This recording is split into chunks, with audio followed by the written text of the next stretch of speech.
critical concern in any IT environment, and Wireshark is an invaluable tool for detecting and analyzing various security threats.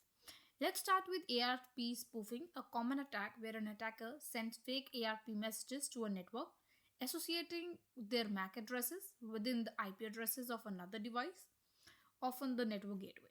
This allows the attacker to intercept, modify, or even block data intended for the legitimate device.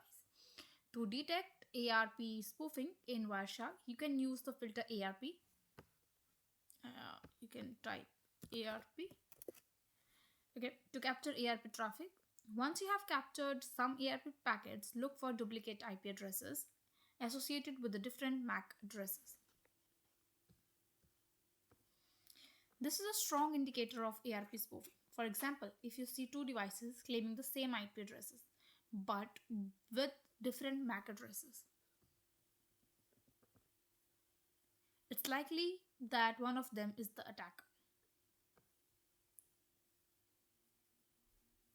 Another security threat you can detect with Wireshark is a SYN flood, a type of denial of service attack (DOS). In a SYN flood, an attacker sends a large number of SYN packets to a target server, overwhelming it and preventing legitimate connections.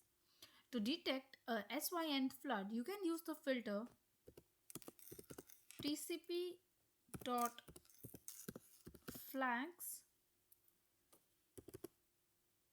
0.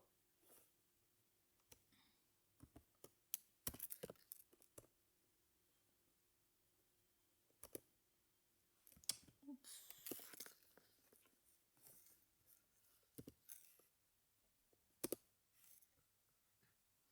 So you can see that. If you see an unusually high number of SYN packets coming from the same source, it could indicate an ongoing SYN flood attack. Okay, moving ahead, suspicious traffic patterns are another key areas of focus. For instance, if you notice abnormal spikes in traffic or unusual port activity, it could be an indication of an attempt to exploit vulnerabilities or scan for open ports. In such cases, it's essential to dig deeper into the traffic to identify the root cause and take appropriate countermeasures. Wireshark's ability to drill down into the details of each packet makes it an essential tool for this kind of security analysis. Using Wireshark to detect these threats not only help in responding to security incidents but also in proactively securing your network. For example, if you detect ARP spoofing, you might implement countermeasures such as static ARP entries or using security tools that detect and prevent spoofing. Similarly, if you identify a SYN flood, you might configure your firewall to block excessive SYN requests from a single IP address. That's all for today's video. See you in the next one.